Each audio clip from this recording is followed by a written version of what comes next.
ഈ ദിവസങ്ങളിലെ ഗോസ്പലിൽ ഈശോ ഫരിസേരെ നിയമജ്ഞരെ നന്നായിട്ട് വഴക്ക് പറയുന്നുണ്ട്. അതിൻ്റെ കാരണം നമുക്ക് മനസ്സിലാവുന്നുണ്ട്. പക്ഷേ ഇന്നത്തെ ഗോസ്പലിൽ ഈശോ അവരെ വഴക്ക് പറയുമ്പോൾ എന്തിന് ഈശോ അവരെ വഴക്ക് പറഞ്ഞ് നമ്മൾ ചിന്തിക്കും. കാരണം അവിടെ പിതാക്കന്മാർ കൊന്നുകളഞ്ഞ പ്രവാചകന്മാർക്ക് വേണ്ടി ഇവർ സ്മാരകങ്ങൾ പണിതു, കല്ലറകൾ പണിതു. അതിനെന്തിനാ ഇവർ വഴക്ക് പറയുന്നത്? നല്ല കാര്യമില്ല. അവരുടെ അപ്പന്മാർ ചെയ്ത തെറ്റിനെ തിരുത്തിക്കൊണ്ട് മക്കൾ അവരെ ആദരിക്കുന്ന നല്ല കാര്യമല്ലേ എന്ന് നമ്മൾ ചിന്തിക്കും. പക്ഷേ എന്തിനാ ഈശോ അവരെ വഴക്ക് പറഞ്ഞേ? കാരണം ഈശോക്ക് അവരുടെ മനസ്സ് കാണാൻ പറ്റുമായിരുന്നു. ഇവരിങ്ങനെ കല്ലറകൾ പണിയും ഇവരെന്താ പറയുന്നത്? ഞങ്ങൾ ഞങ്ങളുടെ അപ്പന്മാരെ പോലെയല്ല. ഈ കാലഘട്ടത്തിലാണ്, ഞങ്ങളുടെ സമയത്താണ് പ്രവാചകന്മാർ വരുന്നതെങ്കിൽ ഞങ്ങൾ അവരെ കൊന്നുകളില്ലായിരുന്നു, അവരെ ആദരിച്ചാനെ, അവർ പറഞ്ഞ് ഞങ്ങൾ കേട്ടാനെ. അപ്പോൾ ഇവർ പ്രകടമായിട്ട് അവരുടെ അപ്പന്മാരെ തള്ളിപ്പറയാണ്.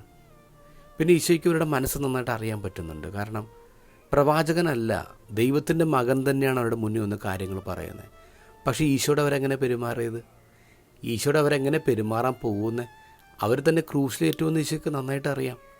അതുകൊണ്ട് ഈശോ പറയുന്നത് നിങ്ങൾ ഈ കാണിക്കുന്ന കപടതയാണ്, നിങ്ങൾ ഈ സ്മാരകങ്ങൾ പണിയുന്നതൊക്കെ വേഷം കെട്ടാണ്. എന്തിനാണ് ദൈവം പ്രവാചകന്മാരെ അയച്ചത്? പ്രവാചകന്മാരെ ദൈവം അയച്ചത് അവരെ ആൾക്കാർ വെനറേറ്റ് ചെയ്യാൻ വേണ്ടിയല്ല, അവർ പറയുന്നത് കേൾക്കാൻ വേണ്ടിയാണ്. ദൈവത്തിന് പറയാനുള്ള കാര്യങ്ങൾ കേട്ട് മനസ്സ് തിരിയാൻ വേണ്ടിയാണ്. അത് ജനങ്ങൾ ചെയ്തില്ല എന്നുള്ളതാണ്. ഇനി നമ്മുടെ ഈ കാലഘട്ടത്തിലേക്ക് ചിന്തിച്ച് നോക്കിയേ. സഭ നമുക്കൊരുപാട് വിശുദ്ധരെ തന്നിട്ടുണ്ട്. നമുക്കൊരുപാട് വിശുദ്ധരുടെ രൂപങ്ങളുണ്ട്, ഷ്രൈൻസ് ഉണ്ട്, നൊവേനകളുണ്ട്. പ്രത്യേകിച്ച് നമ്മുടെ നാട് വിശുദ്ധരെ വെനറേറ്റ് ചെയ്യുന്നൊരു നാടാണ്.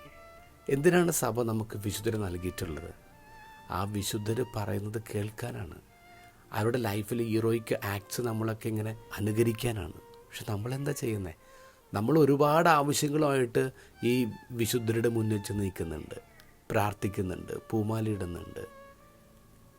നമ്മൾ ഏതെങ്കിലും ഒരു നന്മ അവരുടെ ലൈഫിൽ നിന്ന് നമ്മൾ എടുക്കുന്നുണ്ടോ? ഏതെങ്കിലും ഒന്ന് അവർ പറഞ്ഞ കാര്യങ്ങൾ നമ്മൾ ചെയ്യാൻ ശ്രമിക്കുന്നുണ്ടോ? പലപ്പോഴും അതിനെതിരെയാണ് നമ്മൾ നടക്കുന്നത്. എന്നിട്ടും നമ്മൾ കൊണ്ട് പൂമാലയിടുമ്പോൾ നമ്മൾ ശരിക്കും അവരെ ഇൻസൾട്ട് ചെയ്യല്ലേ?